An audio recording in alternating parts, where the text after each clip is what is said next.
Gaano mo ba kakilala ang iyong kapitbahay? Nakakasigurado ka ba sa inyong kaligtasan? Ang storya na ating tatalakayin ngayon ay ang kaso ni Sandra Rene Canto, isang inosenteng bata na brutal na pinaslang at inilagay sa isang maleta. Samahan ninyo akong sisirin ang kasong ito.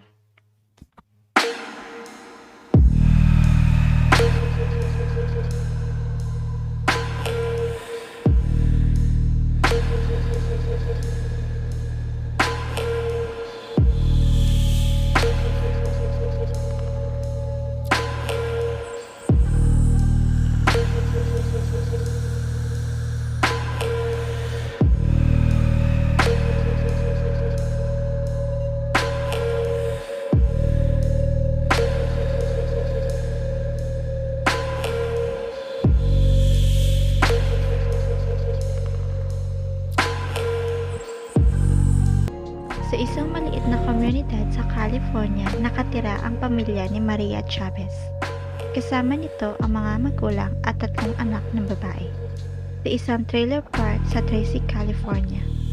Si Sandra ang pinakabunso sa magkakapatid. Napakamasayahing bata ito.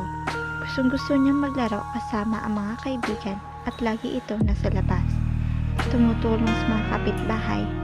Palakaibigan ito at napakasalita na halos lahat ba ay kakilala niya. Noong March 27, 2009, umuwi si Sandra galing paaralan at dahil nga masyado itong energetic, nagpaalam ito sa ina kung maaari pa ba siyang lumabas at maglaro. At dahil nga kilala ng ina ang mga kapitbahay nito, kampante itong pinayagan ang anak na lumabas. Masayang lumabas si Sandra at nagtungo sa bahay ng kanyang mga kalaro. Hindi alam ng ina na yun na pala ang huling beses na makikita niya ang kanyang bunsong anak na buhay. Nang mag-aalas 8 na ng gabi, nagtaka na ang kanyang ina kung bakit hindi pa umuwi si Sandra. Kadalasan kasi umuwi ito sa oras ng hapunan. Nag-umpisa na rin itong makaramdam ng kaba. Kaya tinawagan niya lahat ng bahay ng mga kaibigan nito upang itanong kung naroon pa ba sa kanila si Sandra o baka nakita nila ito. Subalit ni walang nakakita sa bata.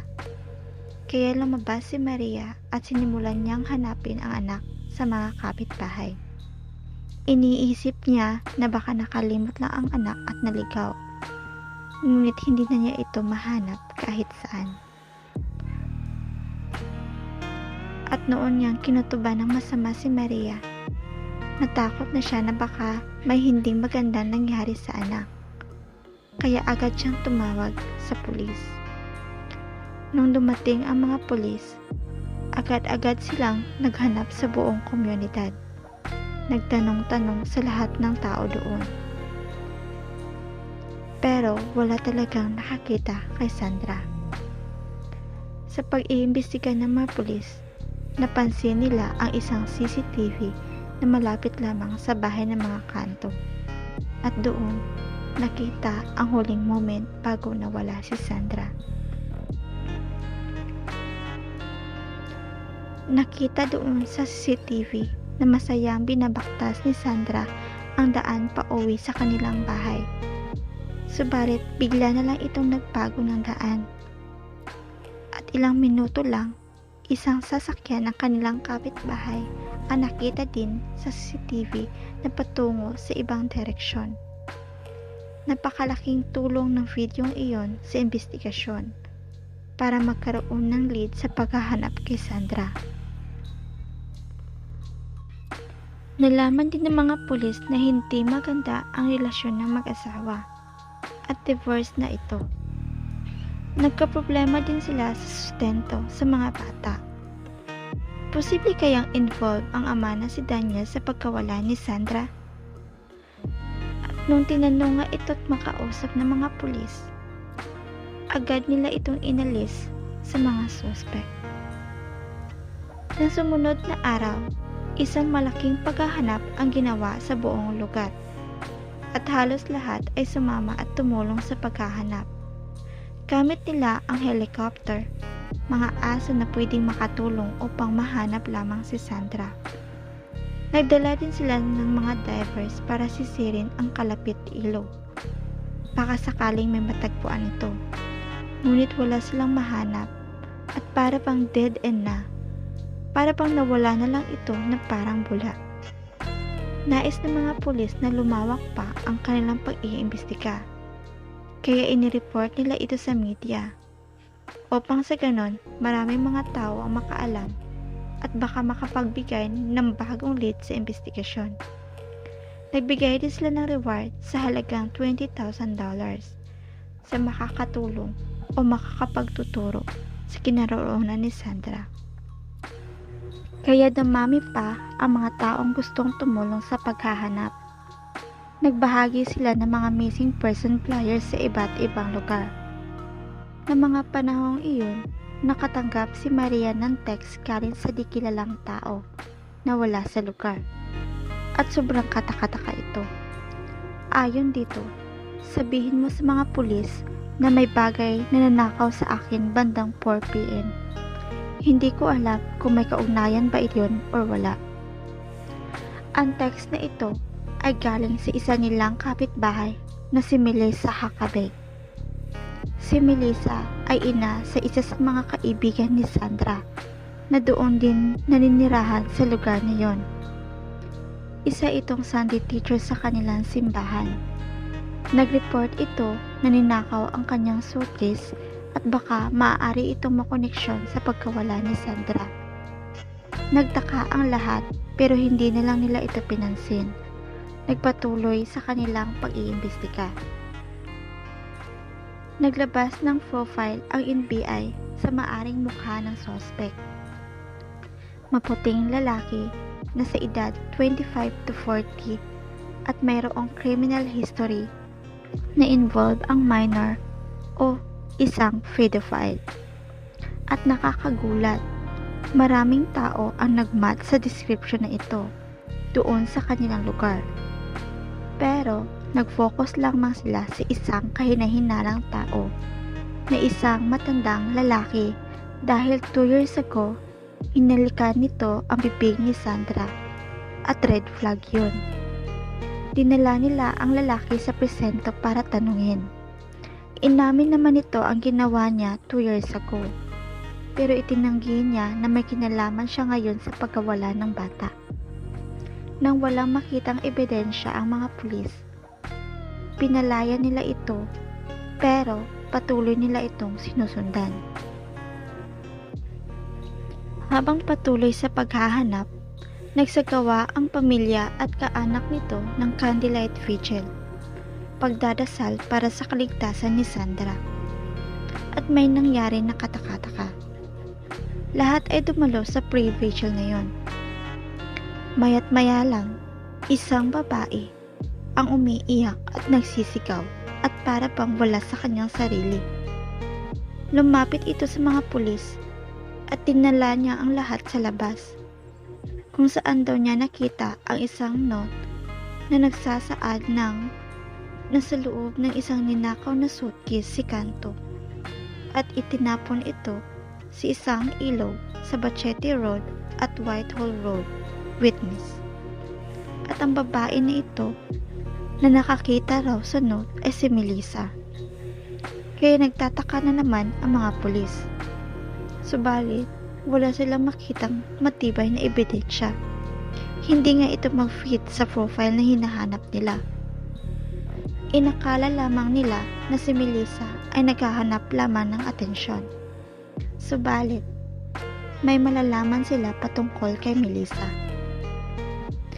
Mayroon itong history ng mental illness at na-diagnose din ito na may borderline personality disorder, bipolar disorder at schizophrenia. Kaya tumuon sa kanya ang pag-iimbestiga ng mga pulis. Sinubukan muli na magtungo doon at nagdala sila ng mga divers para sisirin ang irrigation pond. Ngunit wala pa din silang mahanap doon sa lugar. Lipas ang mga araw na wala pa ring lead kung nasaan si Sandra. Isang araw, nakatanggap sila ng tawag mula sa isang farmer sa irrigation farm. Habang nagdidrain kasi sila, may nakita silang suitcase. Kahit di pa man nakita ng mga pulis ito, alam na nila kung ano ang nasa loob nito at kung sino ito. Dinala agad nila ito at doon na-identify na iyon nga ay ang katawan ni Sandra Canto. Sa autopsy report, binugbog muna ito at minulis siya bago binawian ng buhay. May nakita din silang sa katawan ng bata. Halos hindi ito matanggap ng pamilya dahil lahat sila umaasa na makakauwi ito ng ligtas at buhay. Sinong walang konsensya ang makakagawa ng ganitong bagay? Pero mayroon ng suspect ang mga pulis. Alam nila na yung suitcase ay kay Melissa at siya din ang nagsulat ng note kung saan ito matatagpuan. Nang i-check nila ang CCTV ulit, napansin ng mga pulis na patungo si Sandra sa bahay nila Melissa. At 8 minuto pa ang lumipas, nakita nila ang sasakyan ni Melissa na paalis. Nung itinanong siya ng mga pulis kung saan siya papunta sa mga oras na yun, sinabi lang niya ay sa simbahan. Nang i-search ng mga pulis ang simbahan, may nakita silang mga bagay na makakapagpatunay sa kanilang hinala. Isang metal rolling pin at mantsa. Nang itest nila ito, positive sa DNA ni Sandra. May lumitaw ding testigo, mag-asawang nakakita kay Melissa ng araw na yun doon sa lugar kung saan nakita ang suitcase. Nang tumugma ang lahat ng ebidensya kay Melissa, agad nila itong pinuntahan upang arestuhin. Na makarating sila sa bahay ni Melissa, wala na ito doon at hindi nila ito mahanap. Nalaman nila na sinugod pala ito sa ospital dahil nagtangka itong kitilin ang sariling buhay. Nang makalabas ito sa ospital, nagtungo ito sa mga pulis. Nagsabi ito na aksidente lamang ang nangyari sa bata. Sinabi niya na naglalaro lamang si Sandra at ang kanyang anak ng tagu-taguan at nagtago si Sandra sa loob ng suitcase. At nakalimutan niya na may bata pala doon. Pinagpatuloy lang niya ang kanyang ginagawa. Sinabi pa nito, tsaka lang niya naalala na mabuksan niya ito wala na itong buhay dahil nawala na ito ng hininga. Nagpanik siya at tinapon na lang ito sa irrigation pan. At syempre, ito ay puro kasinungalingan lamang. Alam ng mga pulis na hindi totoo ang sinasabi ni Melissa at may mga ebidensya na nagpapatunay sa posibleng nangyari sa araw na yun. Ayon sa teorya ng mga pulis, nang pauwi na sana si Sandra sa kanilang bahay, tinawag ito ni Melissa at sinama sa kanilang simbahan. At pagdating doon, pinainom niya ito na kung ano at nawalan ito ng ulirat. Pinagsamantalahan niya ito. Ang matindi pa nito, pinagplanuhan niya itong mabuti. Nang usisain ng mga pulis ang search history ng computer nito, nakita nila na may binabasa itong storya patungkol sa isang lalaki na isinilid ang kanyang apo sa isang suitcase.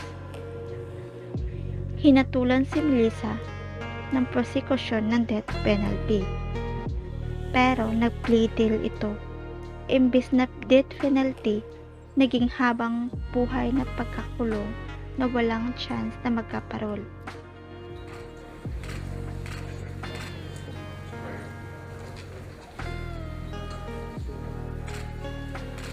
May Sid Manure, and intentionally, with malice aforethought, murder Sandra Cantu, a human being. There are 3 special circumstances alleged.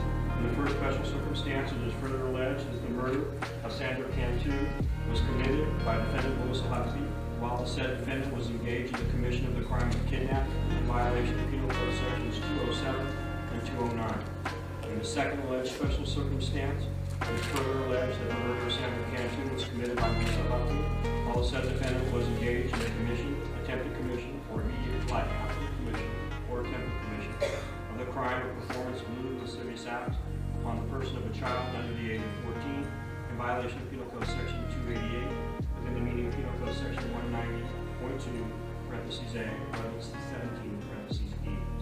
In the third special circumstance, it is further alleged that the murder of Sandra Cantu was committed by Melissa Buckley, while said defendant was engaged in the commission, attempted commission, or immediate flight after the commission, or attempted commission of the crime of rape by instrument in violation of Penal Code Section 289 within the meaning of Penal Code Section 190.2A 17K. It also put on notice that the evidence presented as a preliminary. Nang ginanap ang trial, masyadong emosyonal ang lahat, lalong-lalo na ang ama nito.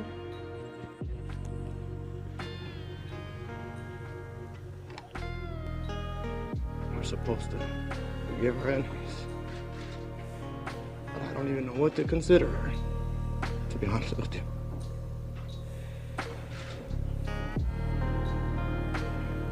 There ain't nothing that happens today gonna change.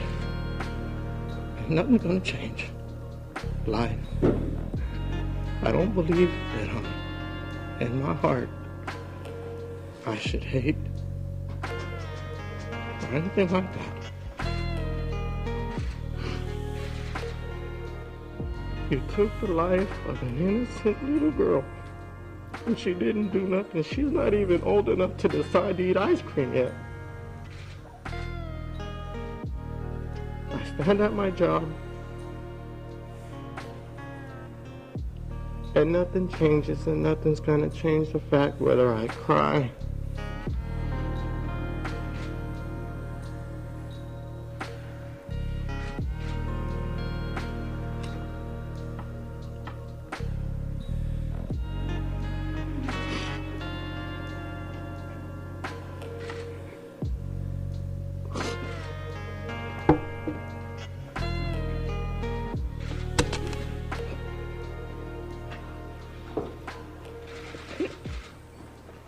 What the?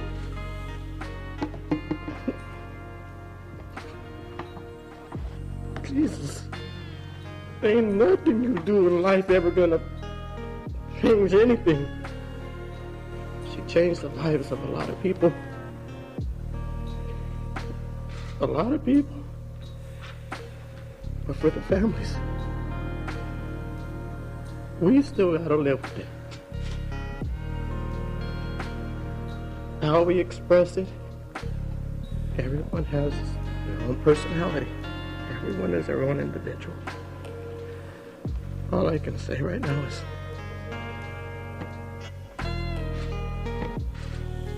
repent and think about what you've done. I'm sorry. Bakit nga ba niya iyon nagawa? Sabi niya, hindi niya alam kung bakit niya yun nagawa. Pero ayon sa mga nag-imbestiga, selos. Selos ang dahilan kaya niya iyon nagawa. Nagselos siya sa personality ng bata na gusto ito ng lahat. Pero hindi natin alam ang totoo dahil siya lamang ang nakakaalam ng totoo. Isang napakalambing na bata ni Sandra at nasa murang edad pa lang ito.